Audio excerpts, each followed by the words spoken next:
Good morning, everyone. I actually just got back from the families. So a continuation, morning anxiety. Let me just before we get here, just open this. There's some light in here. Good way to start the morning. Well, it's almost like I've had two mornings because I woke up this morning at my mum's. Got on the train with my brother, and now I'm back home. So morning anxiety. I don't think there's a person alive at the moment that doesn't suffer with morning anxiety.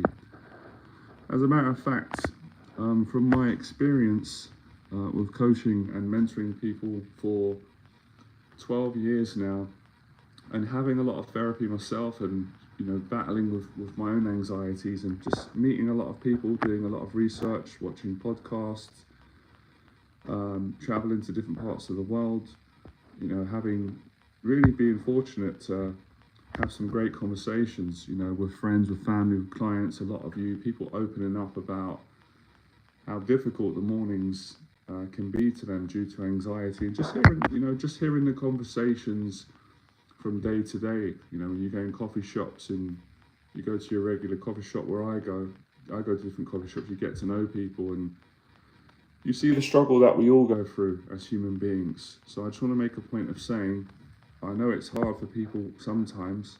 Sometimes it's even a little bit hard for me. We feel embarrassed, or we feel ashamed, or we feel uncomfortable about admitting that we're struggling with anxiety in the morning, but it's stupid, really. It's silly that we do this to ourselves, because it's a part of being human. But where the solution lies is how we deal with it, and I'm going to get in that today, as promised, and share with all of you some tips, teachings that have really helped me and that have helped my clients, and I'm really confident that they can help you. So there's so many different angles I can go with this, and I've done YouTube videos on this which you can watch. I've done other live streams because, as I've said before, these videos are ongoing. So it's not like I just do one live stream on how to overcome morning anxiety and build confidence and that's it. Well, at least not for me. This is an ongoing challenge.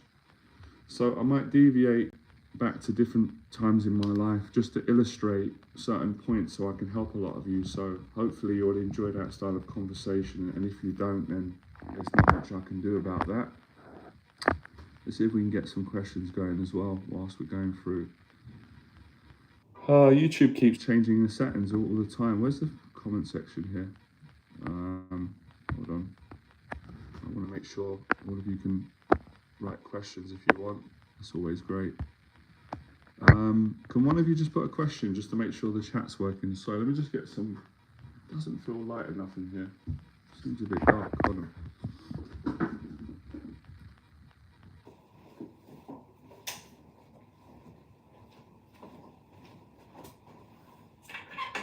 Okay.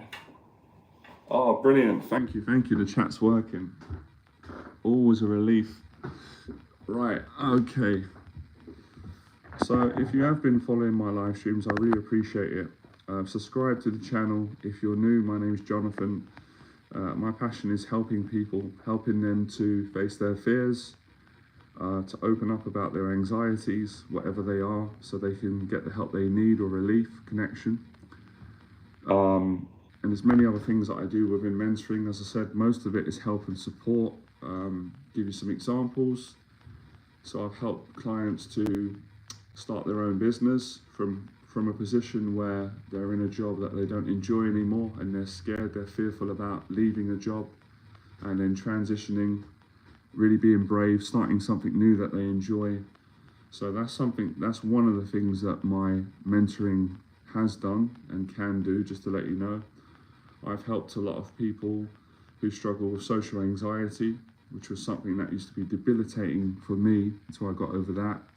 So that, just the fear of people in general, talking, opening up, being vulnerable, being able to be themselves more, that. So I just wanted to give some of you a general idea of what I do, because sometimes people get a little bit confused. Even I get a bit confused sometimes with what I do, because it's simple, but there's a lot of different things, and it's quite difficult for me to boil it down to one thing, because it would really be limiting what I do and kind of, at least from my point of view, devaluing it. So sometimes people say to me, "Are you a therapist?" I'm like, well, I'm not exactly a therapist, but a lot of what I do within my mentoring is therapy, talking, helping my clients where they can talk about their problems that they're going through, and that makes them feel better, and then providing a strategy that helps them to get long-lasting change. Also things like communication, so that's been a big part of my mentoring, and that's kind of what we're doing now, and that's a really important part. So helping people to communicate better, because I was really shy growing up. I had confidence, but I was afraid to use it. So most of you relate to me. Most of my clients pretty much have got almost the same story to me. Obviously, we've lived different lives. We've grown up, but our story is very similar.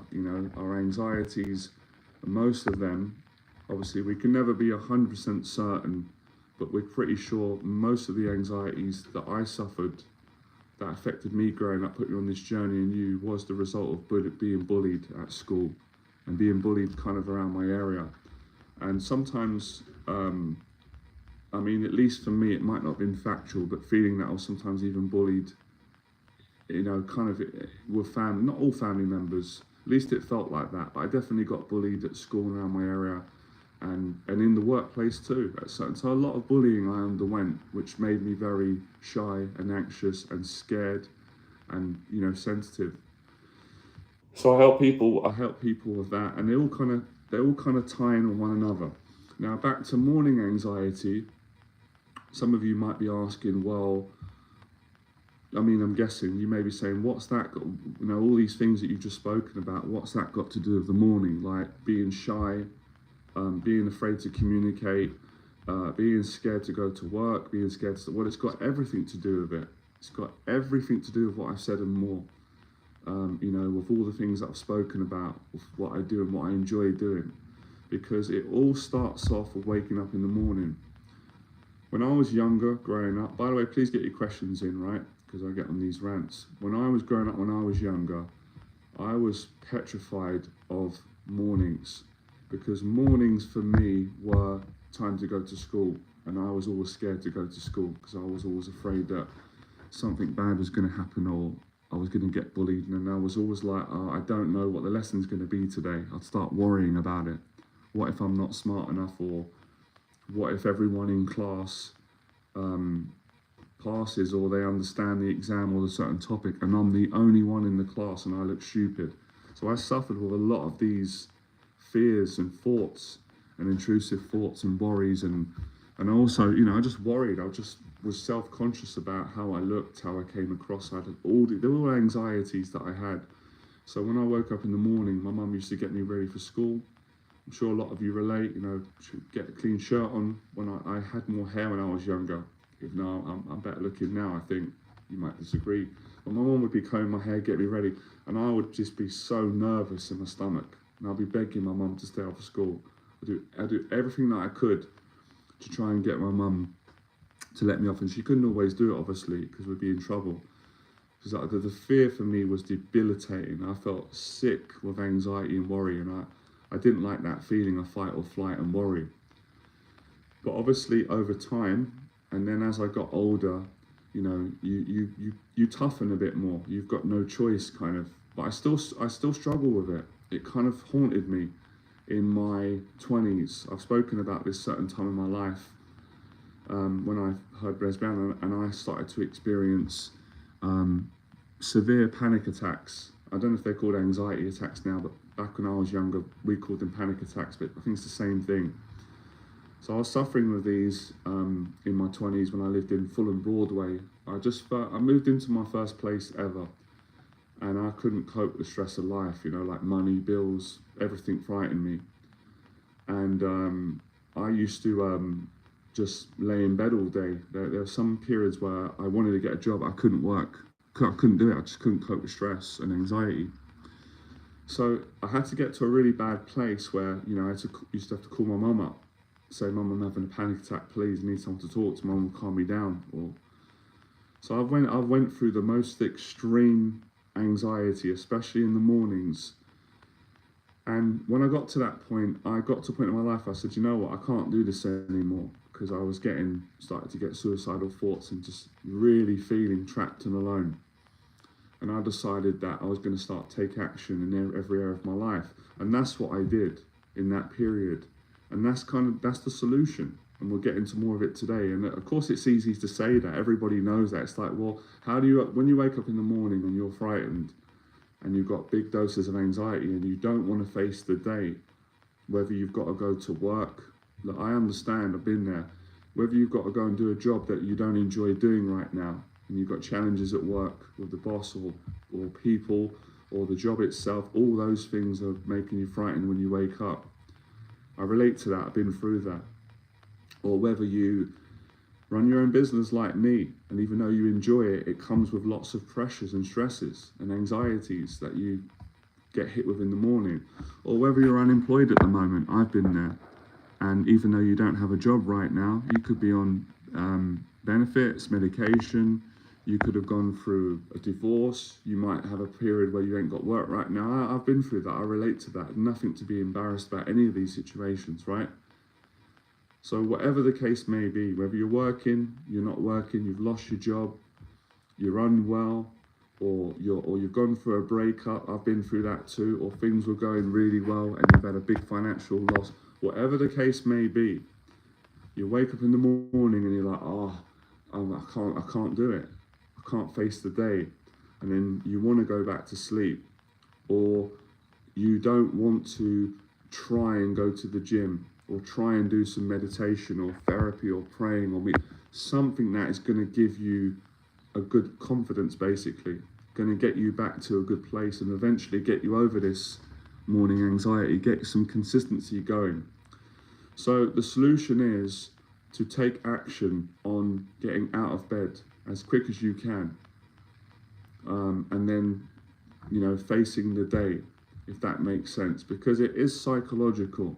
It is like you wake up and, obviously our minds can be a nightmare. They can make things feel a lot worse than they actually are. But I'm telling you, when you face it head on,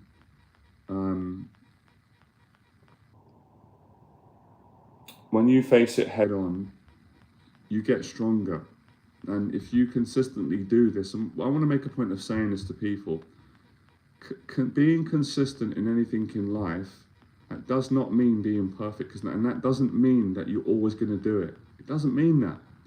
So being consistent at the gym doesn't mean that you're never ever going to miss a gym workout. It's not reality, because at some point you're human. You will have a day where you won't be able to get out of bed, or you're going to ruminate, or you're going to snooze, or you're going to wake up in the bed like that. We've all done it, and you're going to be looking at the ceiling or head in the pillow, and you're going to be like, oh man, I've got to get out of these thoughts. I can't do it. I can't face my life responsibilities, whether they're my fears, my goals. You're going to go through that. As a matter of fact, you've already been through it.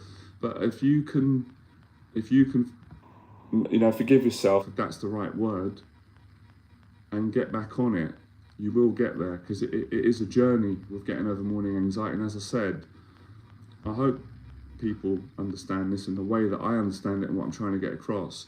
It's not just overcoming morning anxiety, or not of what I'm trying to teach people. It's changing your life, because if you can get into the routine, and if you can build the strength and the discipline and the confidence, I just use words because I need to explain it.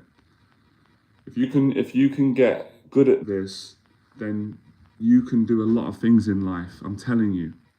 Like, I couldn't, just to give you some examples of where I got to, which can show you where you can get to, my clients. I couldn't do public speaking when I was younger. I couldn't do it. I was debilitated with anxiety and shame and fear. And I wouldn't do it. Even if someone paid me, I would turn the money down. Even though I needed the money, I wouldn't do it. I was so frightened. But that's what I thought, that's what I believed, which weren't true. But a few years later, once I overcame periodic or lifetime morning anxiety, I eventually had the confidence and the strength, and I knew I could do it because I'd gotten myself into a stronger place mentally and emotionally. So getting out of bed when I couldn't do it before, especially consistency. I couldn't consistently and consistency can be like, let's say for a whole week this week, you did it. That's consistency.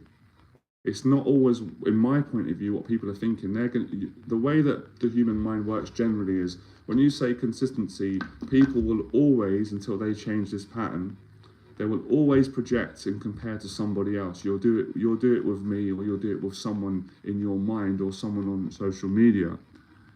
And you shouldn't do that, not unless that helps you. So it's about what is consistent for you. And we can break things down into shorter timeline because we can only do one day at a time. So if you can do one day, that's great. You've been successful. If you say to me that you've got it going for a week, you've done brilliant. In the same way, if we do the opposite of consistency, so let's look at negatives and positives, for example. So let's look at let's look at fear and courage. So wake up in the morning, and morning anxiety is a version of fear, but I think it's even a bit stronger. So you wake up and you've got a choice. Am I going to beat the fear? Is it going to beat me? And some days you make a choice to say, I give in, right? We're all human, we've all done it. Nothing wrong with that. So you give in on Monday, and you can't face the day. You snooze, or you lie in bed, or you go back to sleep all day. Or you wake up in the morning, but it takes you 3-4 hours to get out of bed and brush your teeth and, do your bits around the house or shower.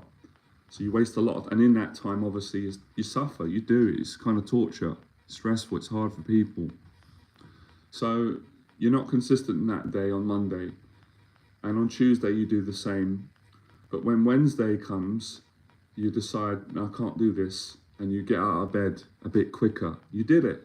That's it. You succeeded. Just getting out of the bed, just lifting yourself out of the bed quicker is succeeding. That is, in this session, that is correct. That is progress. That is bravery. So you did that on Tuesday. Then Wednesday, you do it again. Thursday, you do it again. You got consistency. You did it 3 days in a row. So consistency for me is being able to, do something consistently. Now, of course, you're going to say, that's not your long-term goal, because obviously at the start of any journey, we want like long-term changes, and you will get that if you follow what I'm saying and practice it for yourself. So where you've got some consistency in the week, you've now got something to base your belief on. You've got some evidence, you've done it. You can even journal it down and say, right, on this week, out of 7 days, I had 4 days where I was consistent. The other 3, I couldn't do it, no problem, forgive myself. That's part of this process, trust it. So maybe now in a month's or 2 months' time, you realize that you've got 10 days in a row. Now you can add to that and go, hang on a minute, I get out of bed quicker now and I get more done in my day. How amazing is that? This is what I'm taking you through a journey of what I've done, and also what my clients are doing, what I'm helping both James and Phil that are doing. Well, they're both doing my 1-year program. They both upgraded to another year, which I'm pleased that they get a lot out of it. Lovely to work with, and many other people. I'm also talking about friends that I know as well. Obviously, a lot of you may not know them, but they're my close friends, and they had morning anxiety and they made progress with it as well. People that I've studied as well. I like studying good people, and I really, probably a bit obsessively study their life from where they were, what they struggled with, how they made progress, what was the strategy that they used. All the people that I look up to, the Les Browns and people like that. So now you start to build on getting out of bed as the first exercise. Now you look at things like the gym. So let's imagine you're someone that was like me. Maybe you're like that now, where you couldn't go to the gym. Not because you didn't want to go, because you were petrified to go because of your anxieties, because you couldn't get out of bed in the morning and you couldn't face the idea of the day. So you wouldn't get out of bed and you wouldn't go gym. But as you get more consistent at getting out of bed and facing the day, you start to add on these activities. You start to design your life in a more positive way, or you get more done, if that can give you an explanation. So now you get consistent at the gym, and now you're up in the mornings. You're already, succeeding, especially when we're talking about in this area. For me, of course, success can be defined in many ways. But with what I'm talking about today, being successful is having the courage to get out of bed when you're scared in the morning. That is successful, especially in the anxiety kind of bracket area and the confidence building area, which is the area that I love and a lot of you do. So that's something that you can feel good about of yourself. And if you work with any therapist or any mentor like me or teacher, anyone in this kind of area of improving mental health, self-esteem, positivity, accountability, all this kind of this positive area, they'll tell you the same. If they're worth their money, that's a saying. I mean, people are worth more than money, but it's just a saying. If they're worth their credentials, and if they're honest and their experience of what they do, and they want the best for you, they'll tell you the same of what I'm telling you.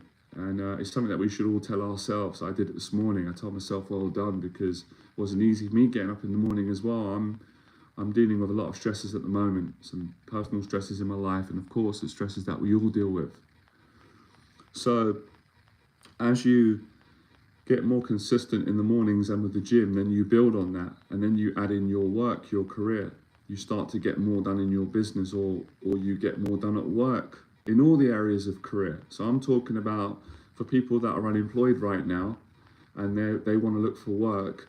Well, you'll get more consistent at putting that effort in, because I know it's not easy for people. I think I'm probably very understanding when it comes to these things for people, because I've been through all these things too. I've had all these struggles in all these different areas, and I've coached people pretty much in all these different areas. So I do understand all of the little sort of anxiety traps, if you want to call it that we can get stuck on at every different stage of our life and our day. The simple things that we can underlook are a big deal. Once you get them right, you start to see how it can change your life in such a positive way, or affect your life as a negative. Get your questions in, by the way, as I'm talking. If any of you've got questions or you just want to add to the conversation, go for it.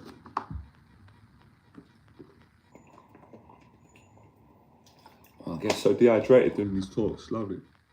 So it's really about building that foundation. And even with, if I can give you some examples, I know for me, the running routine that I really love, and I love to inspire other people. If they want to do running, they don't have to, but it really helps. The running routine that I've built, that I've got consistency with over the last 2 years that I've been doing it now, and I think about 2 years that I've been posting this on social media to inspire people, and to add some of this into all my coaching, mentorship, paid and free, to give people that, to give them, I'll make it simple. Sometimes it's so hard for me to explain simple things. I go on these rants. So to basically make people aware that running will help them in every area, especially with anxiety and mental health. And confidence is just second to none if they do it, and they do it in a way that's very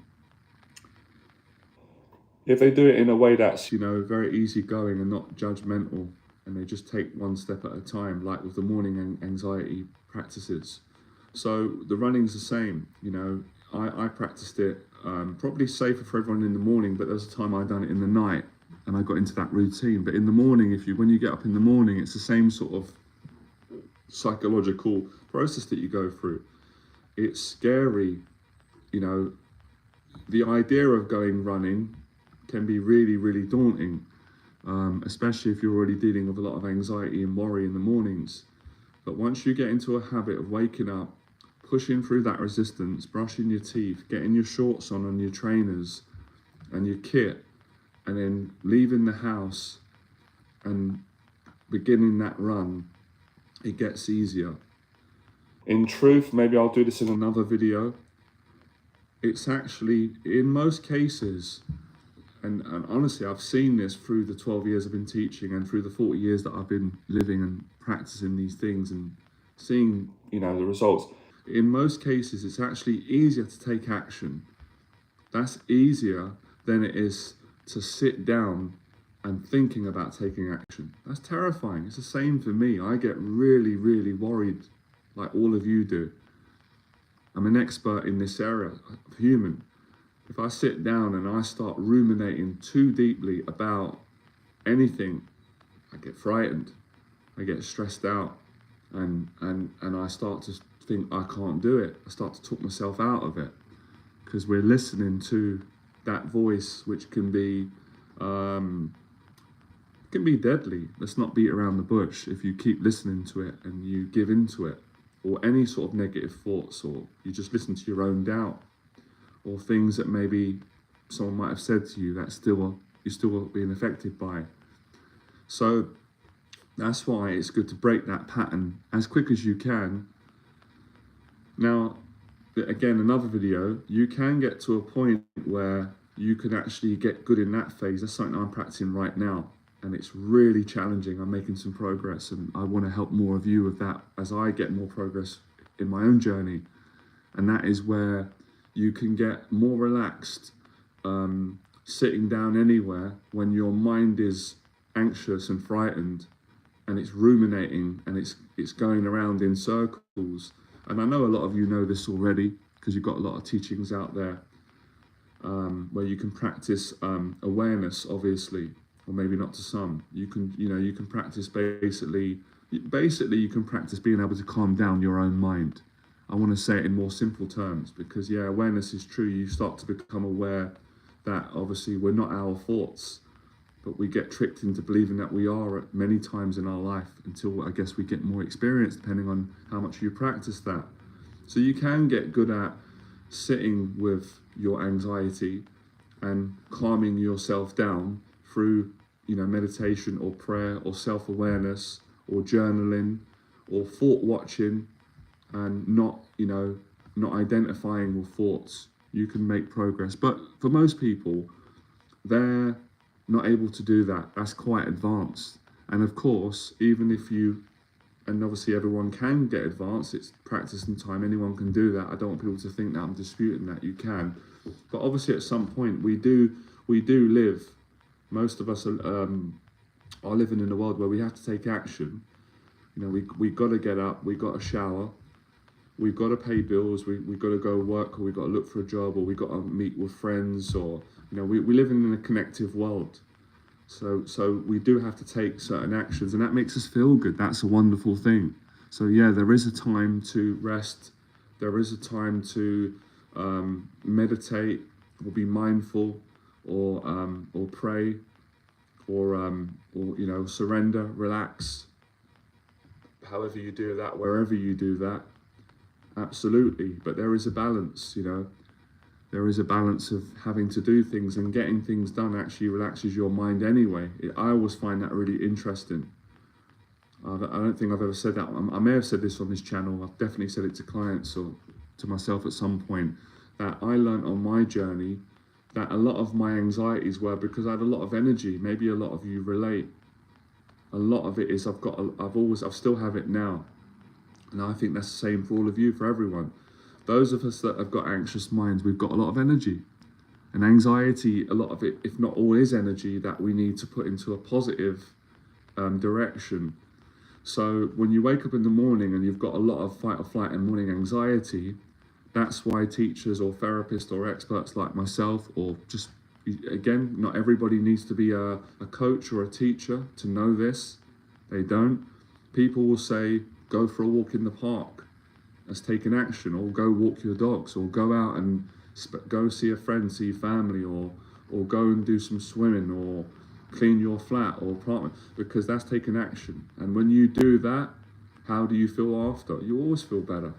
You always feel a bit better. Even if you're feeling terrible, you're going to feel a bit better, because when you take action, your mind changes focus. So when you wake up in the morning and you're anxious and you're worried, your mind goes it monitors. It goes, I'm worried about it. It goes on to money. Generally, this is normal for everybody. It goes money. It goes health. It goes relationships. It goes maybe other things that you're dealing with, other thoughts that you're having. It goes into different directions. Usually negative. When people are in a negative sort of anxiety, when it feels frightening, scary, the mind goes into negative directions. So breaking out of that cycle of the rumination where we suffer a lot in that sort of negative state, it's not see, you can ruminate but in a positive way. That's different. You're in a different state when you do that. That feels very good. When you're calm and you're not scared and you're not worried, it's okay to go over and think about your life. It actually feels really good to do that. I feel lovely doing that. But that's not the same, it's not the same state as when we are in awful emotions, fear, anxiety, worry, uncertainty. That's suffering. It's not good. That's obviously where all of us human beings suffer. So on my journey, when I first started, when I had all these struggles and I just had no confidence in myself, I felt so frustrated because I wanted to do things in life. I felt held back. When I started to take action, my mental health started to improve. My mind actually, it's almost like my mind started to fix itself. You know, it wasn't so neurotic, it wasn't so paranoid, it wasn't so constantly worrying. And over time, it got better and better. That was like a therapy.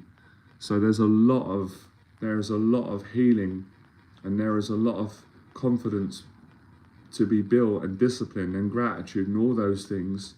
You know, more definitely, all these things make you a better person. You care about people more. You know, you're there more for your family and friends in general, because you're able to be in a better place. You're there more.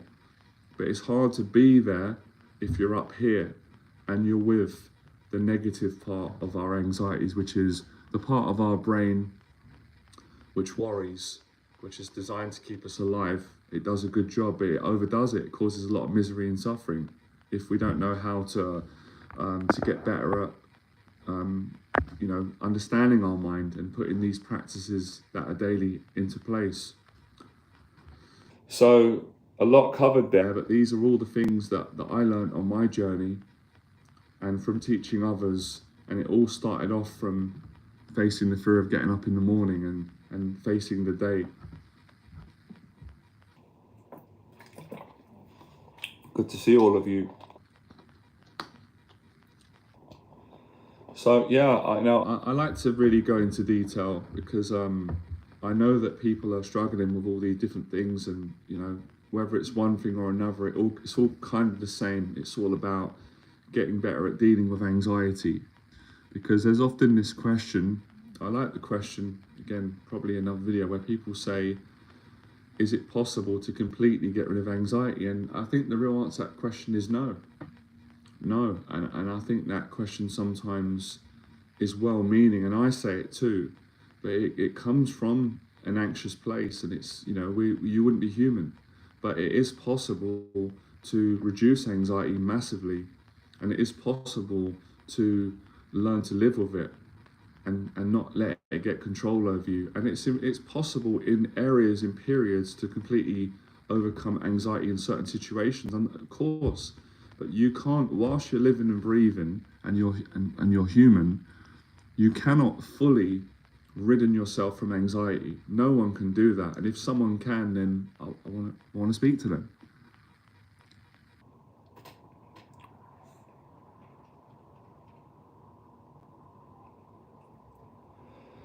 The context being spoken, I guess it's a combination of all those things. So I'd say psychology, but more my experience of mentorship, confidence, facing fear, anxiety management.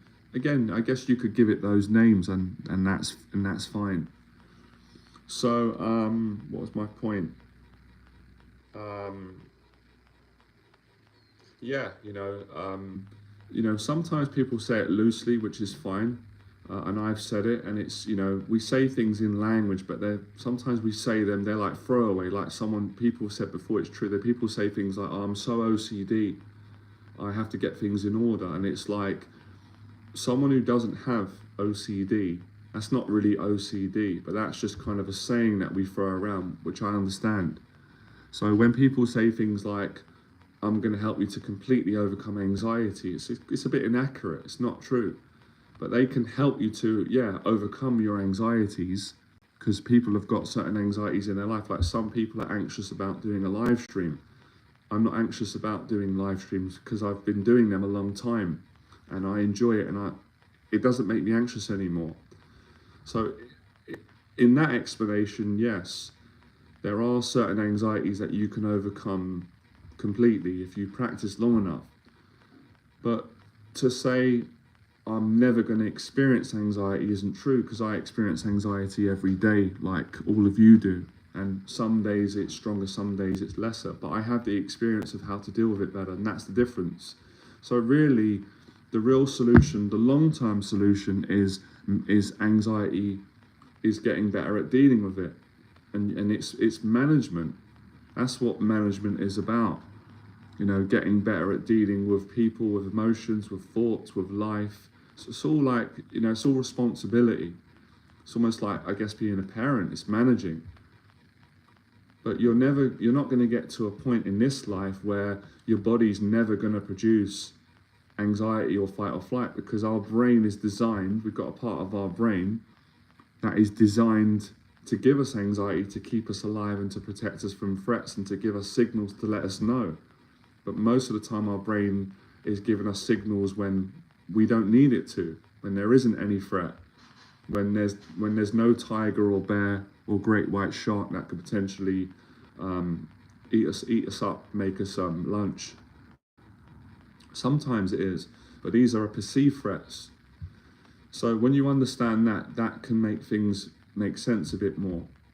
But you can definitely, of course, and I won't make anybody feel upset, because I hope for everyone, but there are people that obviously are less anxious than other people, and that can be down to because they've worked at it more, they practice more. And I could split myself up into two people and say, the old me couldn't do what I'm doing now because he didn't have the capabilities and the skills at that time to be able to control my anxieties and continuously make progress and have confidence to do things.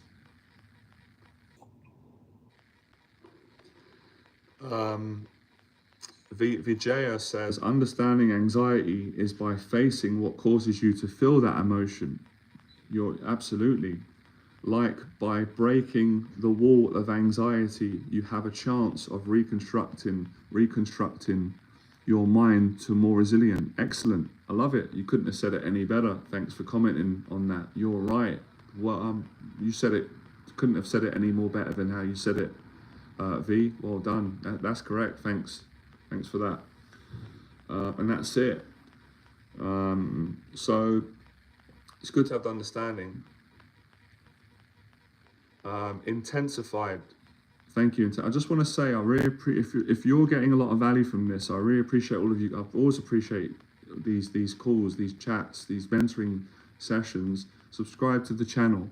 Believe me, all of you won't realize you'll be helping everybody. You're helping me by subscribing. You're growing this community, because there's millions of us out there. There's millions of people right now that are debilitated by anxiety and fear, and I want to help more people.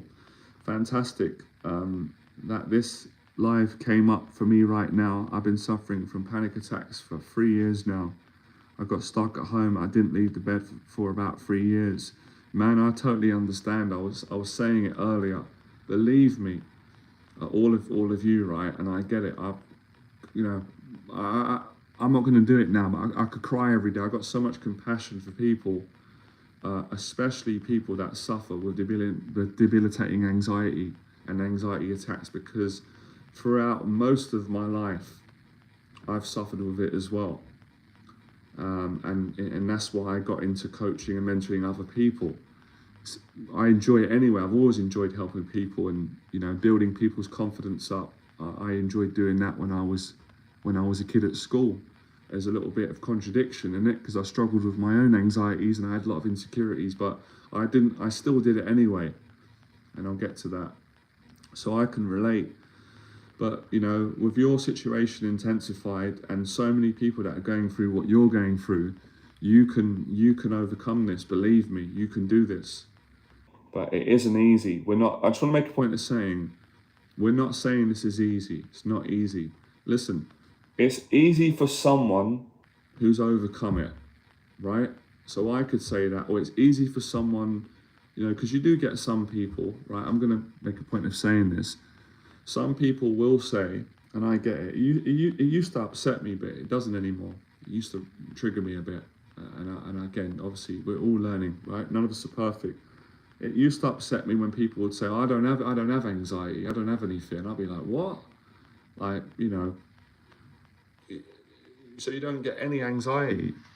You don't get, no, I don't have what you have, or I don't have what your clients have, or I don't have those issues, those mental health problems, or I'm like, wow, that's really, are you telling the truth though? Is that, you're telling me, look, no. But then I come to learn later, yes, they may not have had the anxiety disorder that I had growing up, which I've later realized is OCD and anxiety and so many things that come with that, and panic attacks. So they may not have had it to that extreme, but later on they open up and tell me that they've got massive fears about what people think about them, or they're scared to do many things that I've done that I'm not scared of doing anymore, or all of you done. So they may not have like OCD or panic attacks in the morning to that degree, but they do still have anxiety in other areas. I like to give people that context, and I'll tell you why I like to give it if I'm not tying myself up in knots. So you don't feel bad about yourself, and you don't feel like there's something wrong with you when there isn't. Of course you can say, yeah, because we all do that, I've got a disorder or problem, yeah, but there's nothing wrong with you. It's not, a lot of people have it. So people do have it. And I also like to give you the best context which you want right now, which is you can overcome it, because I done it, especially in my 20s, and many of my clients have done it. I'm working with a client at the moment, and you know, he's amazing. Like, if all of you could speak to him, I don't know if that's possible, but how much he's grown as a person. I'm not going to take credit for it. He's put a lot of work in, even before I met him. Is amazing, you know, with his debilitating anxiety disorder that he's been doing, the progress he's making. So you can make a lot of progress, all of you. Best of luck. You're welcome. What makes me upset is people that work with this but never had it. They're trying to help us with things that they read in a book. Yeah, I agree. I get it, right? I want to try and give you something that might help you. It used to really make me upset, a lot of it. I used to make me really angry and mad too back in the day. Some of you remember my videos. I used to rant about that.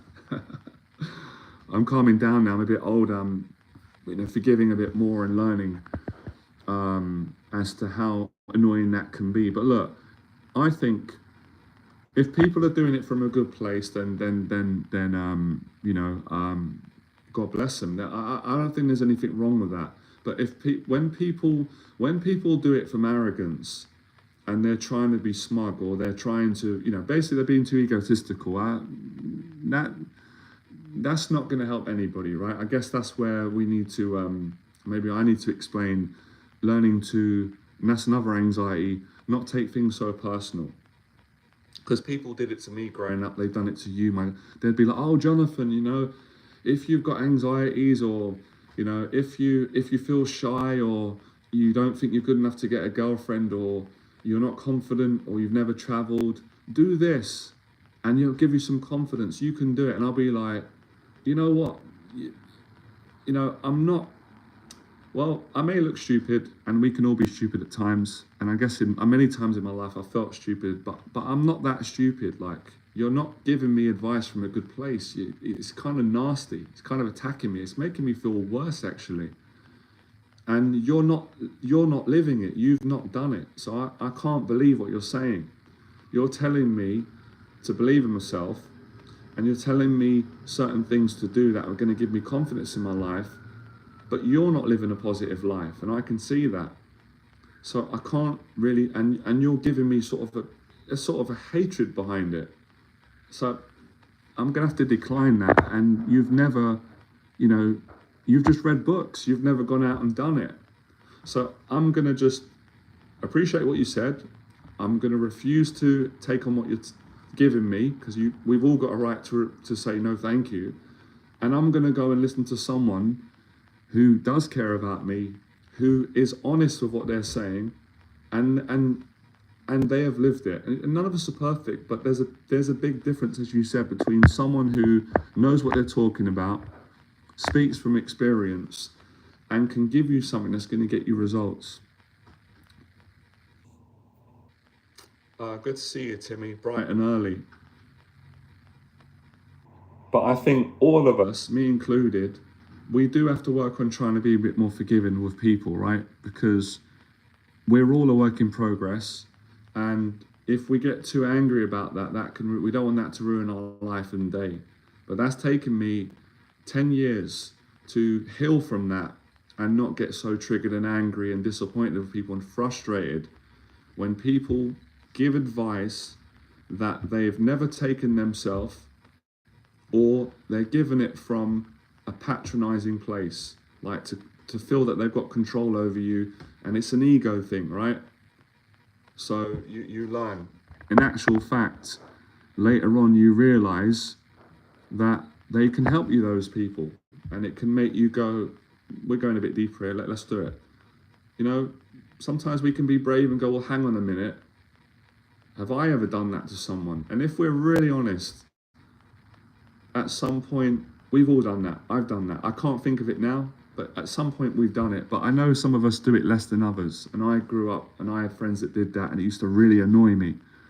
I had friends that were great, and I had friends that would always do that, and it was frustrating. And then you learn, and that's part of getting your confidence up. Let's get some questions. But this lady I used to speak to about this, she was so set that an anxiety attack can only last 25 minutes. That's not always true. I don't agree on that.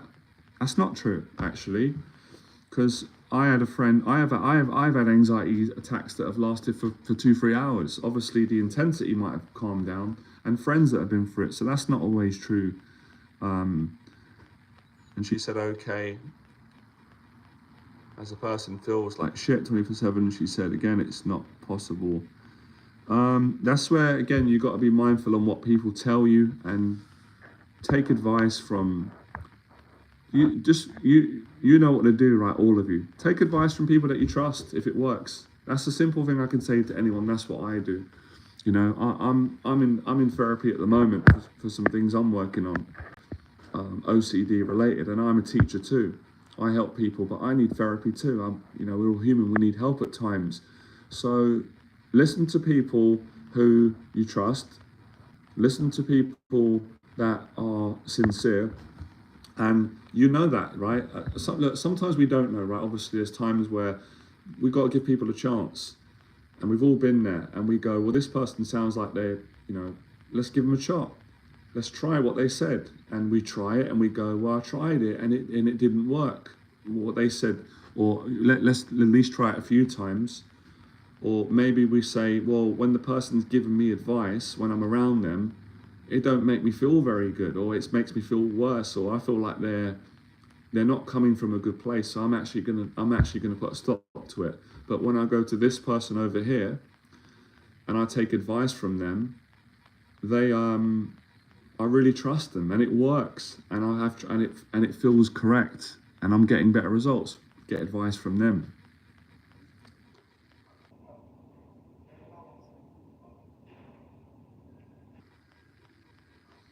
No, that's okay. Your English is totally fine.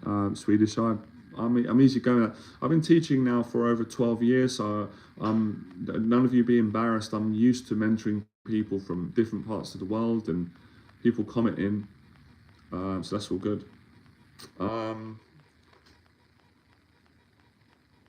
Tina says, what if you had a horrible childhood and you still can't get over it? You know, you got a point saying that. You know, that's a really difficult question for me to answer. I'm glad that you asked me that question. You know, it's I guess what I can say is, look, I haven't lived your childhood, right? So I couldn't say that I know what you've been through, but I can say I've had difficult things growing up, and many people that I know, many people do, and I would say that's where it's about getting support from good people, and making progress, because there's always hope out there. So that's what I'd say to you. That's the best thing that I could say, and that's what I believe to be true. So if you've had and I would also say, it's really important, again, take this advice only if it works for you. So please don't take it from me if you don't feel good for you. I'd say it's good to connect with other people who have also had an awful childhood growing up, so that you're not on your own. You can connect on that. There's a lot of healing is done through relating to others, massive amounts of healing and confidence, because then you don't feel ashamed, you don't feel alone. You know, so that's an important part. That was an important part for all of us. For me, was, you know, having mentors or people that I could trust, that weren't going to judge me, that were going to be honest with me and say, I've been through the same that you've been through, Jonathan. I've had the same struggles, and we don't have to play these games, and then you feel better, because you go, oh, thank God I'm not on my own. There's other people that have been through this. I'm not a bad person, you know, and you can turn it around. So I'd say also follow stories of people. I'm not saying to follow me. You can if you enjoy my stuff, but follow people that have struggled like you have and have turned their life around. And so there's a balance in all this, and it always comes back again to that relationship with people, you know, and again, a lot of the times, I know sometimes we can't, sometimes we're scared and we can't always make decisions for ourselves because we're scared. We don't know what to do, which is why we got to seek help. But there are times where we do know what to do, where our own body will tell us. We're all intelligent. We've got our own mind, our own body, our own instincts, our own feelings, and we get a feel from people. The body will tell us, that person, no, not that, no, it doesn't feel right there, so there you go.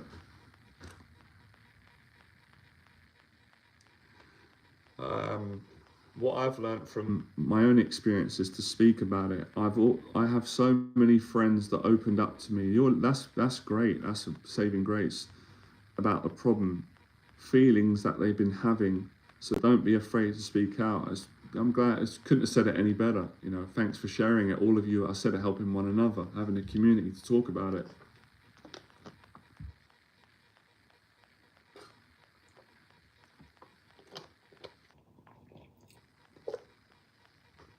So just simplifying things, you know, boiling down the things that really help my clients, that I teach and help them with, and the things that have helped me can be brought down to communication, talking about your problems I would say in a solution oriented way. And what I mean by that is, sometimes we've all done it and we're human again. I'm going to get to your question in a second. Is it Coco X Tina? So sometimes we can talk about our problems, but it makes the problem worse because we're not changing the problem. We're not changing something, or we're talking about it in a way that makes us negative. And people do that. I've done that too, right? We're not judging, we're just learning. People do that sometimes with friends. They get together, or whoever, family or yourself, and the conversation is like it becomes toxic because there's no solution behind it, or something's not right? So there is a balance that I try to do, right? We're all work in progress, which works well with clients and myself, my therapy, where we talk about it to a point where, I feel better now. Yeah, you feel better? Oh, good, I've done my job. Or I feel better. But now we have to have some tools in place, some action steps, because it's not going to change, is it? So if I said to all of you, let's just say, for example, I say I've got a problem with my eating habits. Like I can't eat any healthy food, all right, and I can't go gym, for example. I've had that problem before, right? If I just keep talking about that, I may feel better for an hour if all of you listen to me and you go, I understand, and you don't judge me and you care for me. But if I keep talking about that for a year, at some point you're gonna get sick and tired of hearing me talk about it, right? Because you're gonna go, why don't you change? So I have to at some point go, right, I need to make steps to change, because it's not going to change. I need to start eating a healthier diet, even if I just start having water every day, or a banana, or a bit of fruit, and I need to go to the gym. So in a lot of these anxiety problems that we're talking about, if not all of them, at some point action needs to be taken, because action builds confidence and it helps you to change your, believing in all those things. Let's get some questions going. So you're welcome. Thank you for answering my question. I just can't get over the abuse and the trauma. I get it, and I think, you know what? I think that's okay at the moment, right? Be okay with yourself, because it's hard. Life isn't always easy, and some of these things are difficult, and sometimes you've got to be honest about where you're at and what you can do now. And I'm learning this as I'm going along. So sometimes there's something in that can help you. But I'd say, I don't know what your long-term goals are. I'd say don't give up, because you may get to some point at some time where you might feel differently about that. But I've also felt that too at times in my life. I felt that there's certain things that I can't overcome this, because I've tried for so long and it's never worked. It's still bothering me, or I just don't know how to do it. And sometimes I'll leave it and then focus on something else in my life. Maybe you want to try that, and I'll make progress, or and then something might come up. I might see someone on YouTube talking about their story. I go, oh my goodness, that's what I'm struggling with. They've overcome that. How did they do it? Or I might feel in a different place and go, you know what? I'm going to go and get therapy, or I'm going to go and, build my confidence up. I might talk about this problem that I've had that I've never been able to talk about, and then work and then overcome. So, I hope that helps.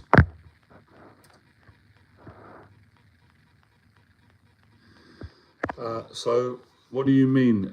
Is that when we complain about it, instead of letting people know about it? Yeah, exactly. Well said. You're very smart.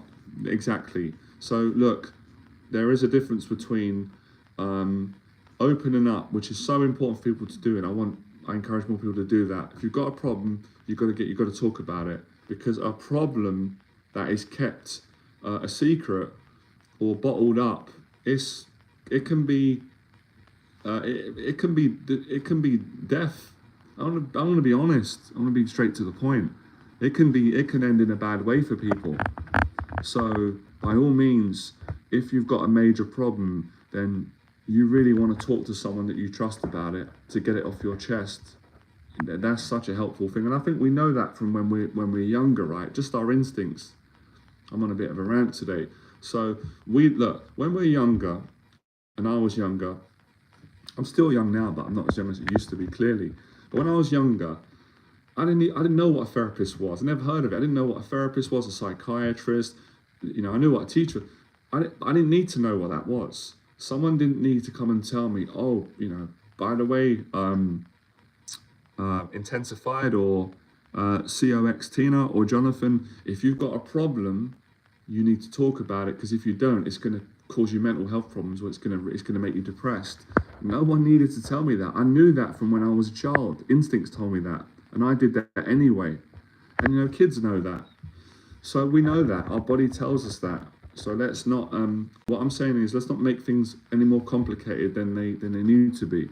But we also know there is a balance, that if we keep talking about our problem week in, week out, for months and years, and we don't take the necessary steps of recovery, of building confidence, whatever we need to do to change our problem, it's not going to change like that, right? Now, some problems, little ones, they can go away just by talking about them, just by saying to a friend, oh, by the way, I've got this thing that it makes me feel embarrassed or ashamed. and I just want to talk to someone about it. And they're like, yeah, sure, tell me. You can trust me. You can tell me. And then you tell them, and they're like, oh, that's nothing. Like, don't feel bad about that. I had that too, or I've got that. And you're like, oh, I thought I was the only one who struggled with that or had that insecurity. No, I feel better now. End of story. Never bothers you again. But that's not always the case, as you know. There are things that they they take time. You got to get some help. Awesome, man. Greetings from I love Texas. Never been, but like the people. Greetings from the USA. I've got a lot of I've had a lot of clients and friends from the States. Texas, wow. Errol Spence, boxer that I like. He's from Texas. Quite a few others. Who else is there that I follow? Who else is there? Is Grant Cardone? I think is he from Texas? I think he is. I like Grant Cardone. I think he's from Texas. I'm not 100%. There's quite a few out there that I like.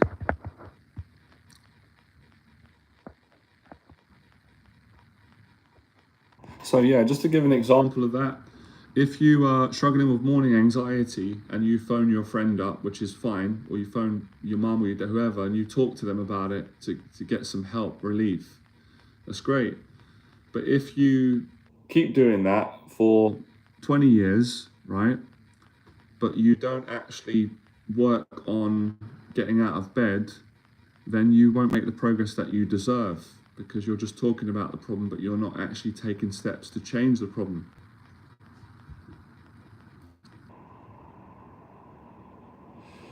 Do you mind telling us a bit about who you are and what your issues was? Well, yeah, I actually did that at the start of the live stream, and I'll tell you why that's always a bit tricky for me when you put me on the spot, is because I've shared my story for many years. I've gone through a lot of changes, and obviously some people know me, some don't, who followed me. But in a nutshell, nothing really fancy growing up. I struggled with anxiety, depression, panic attacks, all those things, and I couldn't really leave my house. I couldn't really do much. This was over a long period of time. I never could do things. I couldn't really socialize. And I decided when I got really in a bad place that I weren't going to live like that anymore. And I started to go out and face my fears. And when I started to do that, I really did gain a lot of confidence, and I was shocked. I was shocked at how much I changed. I still have anxiety, as I've told all of you. I don't think you can fully get rid of anxiety fully, but I made a lot of progress. So then, when I got more confident, I set up my own business. I started coaching other people. I did dating coaching, relationship coaching for several years. Was successful at that, and then I transitioned into, I've done life coaching, and now I've kind of transitioned to what I'm doing now, which is mentorship. It's it kind of includes a lot of the things that I'm doing now. It's mostly what I'm doing now, helping people, by mentoring them and talking to them, and then giving them a routine. So my teaching has evolved throughout the years, but I've continued to share my story and different segments of my story. And then just to let you know, after being successful in my business and things like that, which I was really grateful for, and changing my life, in 2017 I had a mental health breakdown. So that really came at me, and then I made a full recovery, which took several years, and I made thank you for subscribing, a lot of changes, and now I'm here now at this stage. So, it's a journey at the end of the day. It is. And I'm still learning a hell of a lot. And, I'm learning by the day. So, yeah. Thank you for saying that about getting out of bed and stop and acting out day. Yeah. So, yeah, just gonna a lot to process there, but yeah, very simply, like I said, all the things that we've covered. I'm gonna go on for a few more minutes more before I go to the gym. It's it's a journey. You're welcome. It's it's really about simplifying things, because you know, when you talk about things, which I love to do, and I know all of you do, and my friends and clients, I think people with anxiety especially, we like to speak about things a lot, our feelings, because it makes us feel better, and I don't think that's a bad thing, right? And I think most people do, but maybe people more. I know for me, and I know for a lot of you looking at clients, and I also follow a lot of other people that don't know me personally, but I support their channels. They're doing great work. They help other people with anxiety. They share their journey in this kind of area, which I love.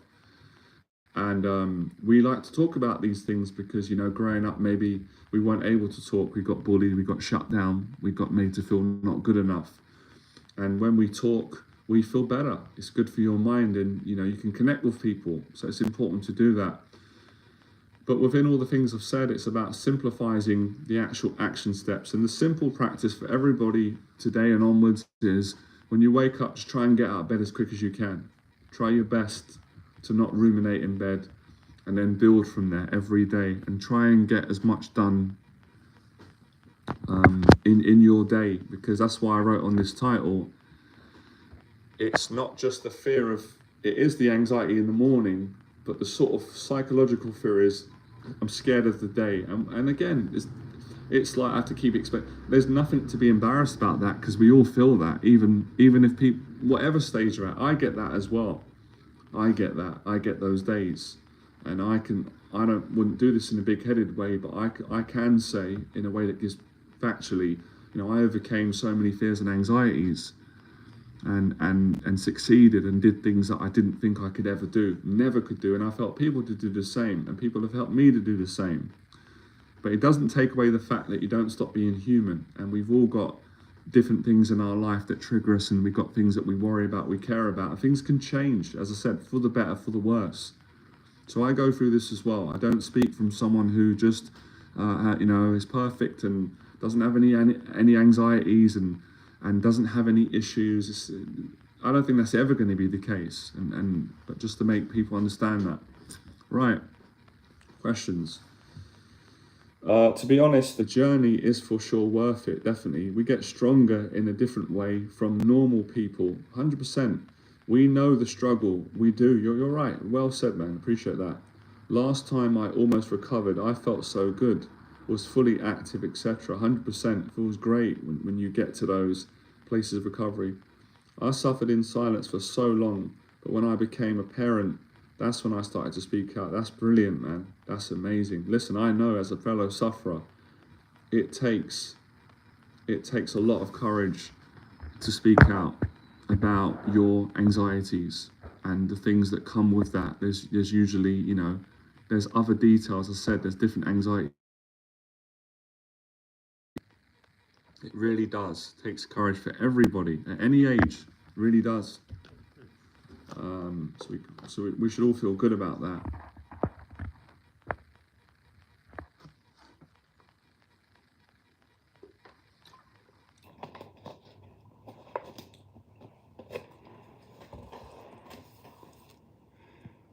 Yeah, that's the kind of irony with a lot of. I guess I get it. We do live in a world like that, and people are human. So I'm not gonna get all upset. I used to, but it's, you know, I suppose these are all generalizations. You know, if someone is shy, like how I used to be, and I can still be like that now, on a day where I'm not feeling great. If someone is a shy person, and if they've got anxiety and they have panic attacks, or they've got agoraphobia or social anxiety or OCD or mental health or bipolar or whatever they've got, psychosis, schizophrenia, stress, whatever, they lack confidence, they struggle, autism, all the different ones. I'm not an expert on all, but I know them. I'm learning about them. I've mentored people with them. I have an anxiety disorder myself. I've got OCD, which I'm not surprised about. I'm going to probably talk about that more on my channel. So if people have got these things, it's easy for someone who doesn't have OCD or an anxiety disorder. They don't have a mental health problem. Of course, they're going to have anxieties that not, you know, well, not normal people, but you understand what I mean, right? But it's easy for them to misunderstand us and say, well, you know, you're like that, you can never change. But what they fail to realize is that we can change, we can grow stronger. Now, yeah, look,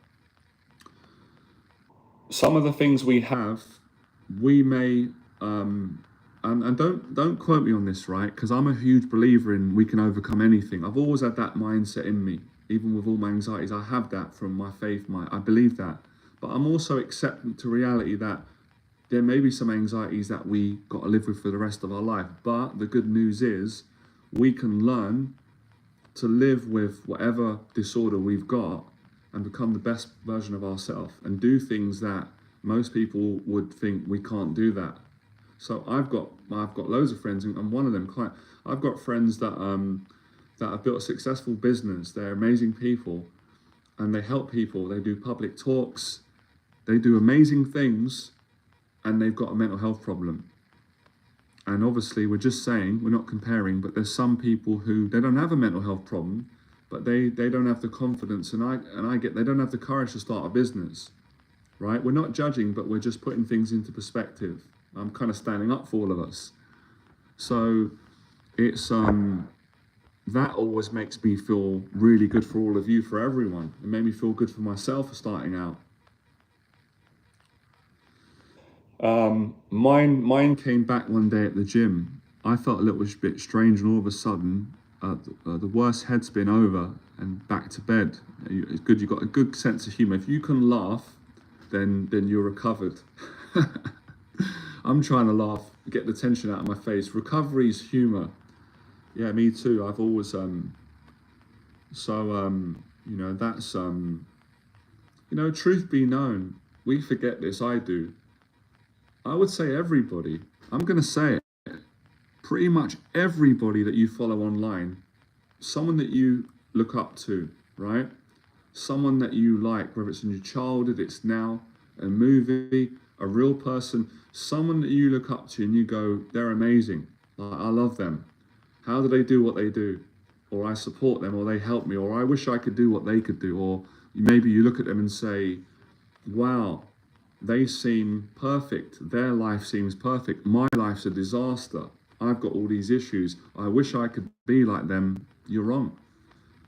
I guarantee you that they've got some sort of mental health problem. They've got some issue that they're dealing with, or they had it, and they're dealing with it right now. And they might not tell you about it because they don't know you and you didn't ask them. They might be afraid to talk about it, which I can understand. I wouldn't judge that. They might be scared to tell their audience. They might be frightened of what people think, or they've told you already and it didn't register. Because all my heroes, I'd say most of them, pretty much, not all of them, but most of my heroes and people that I look up to that have inspired me have got a mental health problem like I have. They've got some kind of anxiety problem or something in their childhood. They got something that they're still dealing with, or that they dealt with. They got something, whether they're boxers, they're business people, they are fitness or mentors or therapists, or you know, they're you know, someone in my faith, they're a Christian, someone, and they're doing great things, and they're in helping me too. So you know, that gives hope to everyone.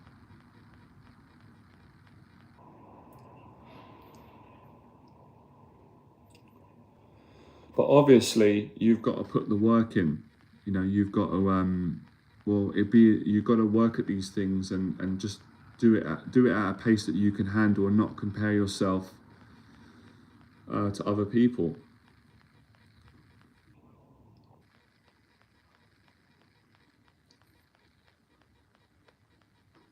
Yeah, that's great. Yeah, you only look to people that help out others, like a famous YouTuber, given to the poor. When I saw Jennifer Garner helping a homeless man and giving him new shoes, that's always a good thing to do, to help other people. And usually, I do find I'm not saying that people that don't have anxiety disorders don't help people, because of course they do, or someone who suffered like all of us have. But I do find usually Maybe I'm biased, but yeah, let's go for it. Biased for sticking up for it. I do find usually that people that have got like anxiety are, extremely caring people. They're extremely, sometimes even putting themselves second to other people. I've seen it. I know it. I know it with people. But yeah, we're not saying that someone has to have an anxiety problem or mental health problem to be a good person. Of course, that's not true. There's loads of good people in the world, and of course, someone can have anxiety and be unkind. But just making a point, generally, the sort of characteristics of someone who struggles with anxiety is, really good people, very sensitive, very empathetic, very caring, and that's something I guess to be grateful about.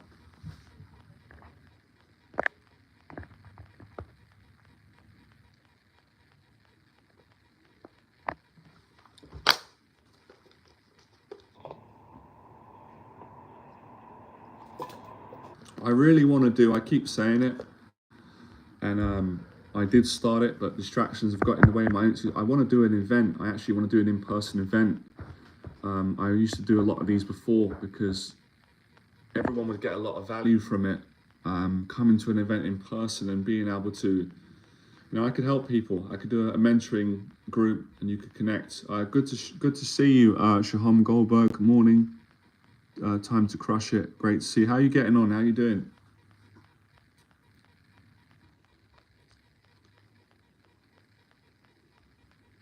Who knows, right?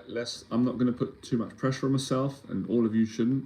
I might make this because I'm up early now in the mornings, more than I've ever been, which is great.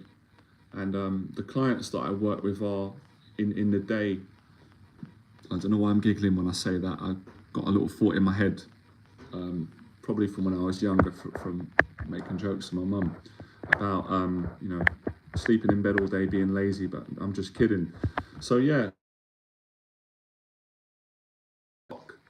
And so usually I mentor quite late, so I'm up in the morning. I've got a bit more time, so I'm going to start.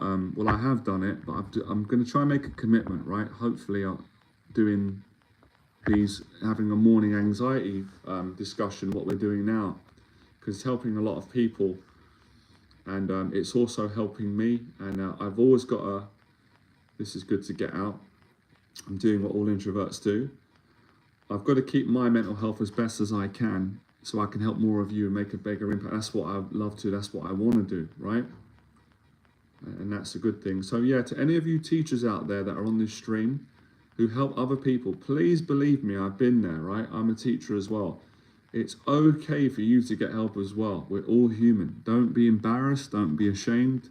My clients are great, actually makes them feel better. So of course, if you don't need to get help, then you don't get it. I went through stages when I was teaching where I didn't need to get therapy because I didn't need it at that time, the place that I was at. And I just focused on giving therapy to others, coaching, counseling, mentoring, all those things, confidence building, life coaching. But now I'm at a stage of my life where I need the help because the stresses and things that I'm dealing with as well, and things change in life. And that's always a smart thing to do. I will say to people, it doesn't matter what you are, whether you're a life coach. Look, therapists, I know this from knowing it. Therapists and counsellors have to also receive counselling and therapy. Why? Well, because they're dealing with people's issues a lot, and it's put strain on them. They're helping people which they love, but every now and then, and mentors need mentors. So that's a really important message. Try and get out of bed early in the morning. Don't be afraid to speak about your problems, but make sure that you don't do it in a way that becomes negative, and you get a solution, which we've given today.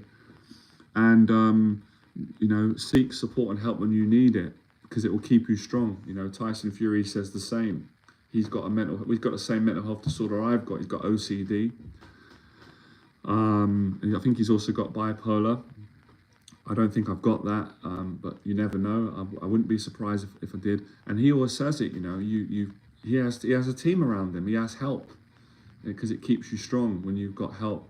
And that's a message to teachers out there, therapists, teachers, life coaches, because sometimes teachers feel ashamed and embarrassed to get help because they feel like that they shouldn't, and that's not good. I learned the hard way, because they feel like, well, they're a teacher, they give help, but whoever said that you can't be giving help to people and changing people's lives and also receiving help for yourself, so you can get what you need? Who said that you can't do that? No one. These are just certain narratives and kind of stereotypes that are really, really immature. I'd say that's my word. So that's a good thing to do. Good to see you, Ice. I was about to call you Iceman because I follow someone online. It's not your name, is it? Ice. How do you pronounce your name? Limit. Ice. Oh bloody hell! I don't know what you wrote there. Can't pronounce that. Anyway, let's call you Ice. Right. Today we're also desperate to have a label on ourselves. Absolutely, everyone must have something. I find it a bit strange to you. I agree with you. Yeah, I agree. That's another little thing that can sometimes get confusing for me as well, because I've always been a believer in, I don't think anyone likes to be labeled, not labeling people in a negative way, but we can say it in a positive way without labeling. You can say, well, I've got that person's, has anxiety or mental health, but it doesn't have to define a person, and that's a good thing. So I think we all felt like that. And that's where you can separate your anxiety from your identity, because anxiety is not someone's identity, but it's easy for people to view people like that and feel that and believe it. And that's a big realization that probably we can talk about in another video at some point.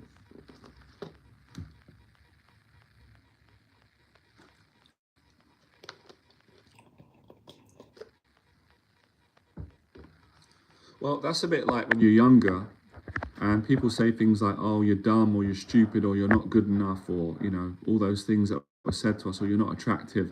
It's a label, it's a term. It's not true. It's based on their opinion. But if you believe it and you then you live from that place, and it's not good. But if you just go, well, I know I'm not dumb, and your opinion doesn't matter to me, I don't value your opinion, you disempower that nasty behavior, and you go and educate yourself, and you prove that that's not true. Good to see you, Kenneth. I think you're new to the channel. If you're new, you're getting a lot. Subscribe. Appreciate you. Appreciate your prayer, man. Thanks for sharing that. Good prayer, love and light. Thank you, man.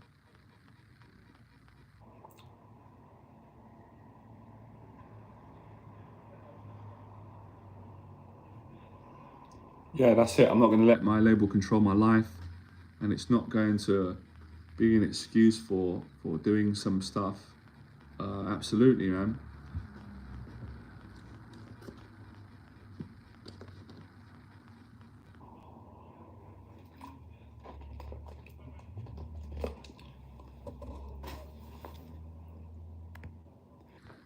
We're slowly coming to the end, so a few more minutes, because I'm naturally running out of, usually I don't run out of things to say. In a good way, I'm running out of things to say. Maybe we'll get a last couple of questions, and I'm going to do the gym after, and then I've got a client at 2.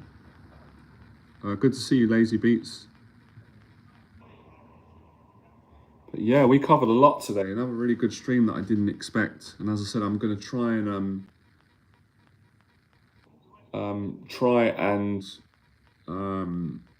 maybe do these every morning. Let's see where we go with it, if I can, or at least consistently. Several times a week, because I may not be able to do it every morning because of schedule, but as long as I'm consistent. And that was the kind of key message today for everyone. Consistency is the key.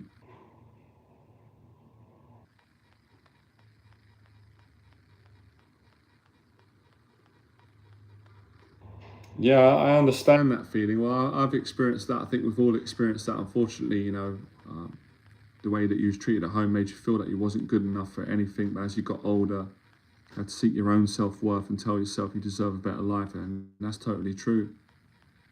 Had an amazing day. Good luck. Subscribe. Oh, thank you. Appreciate all of you. You're doing the right thing, Tina. That's the right thing. Keep going.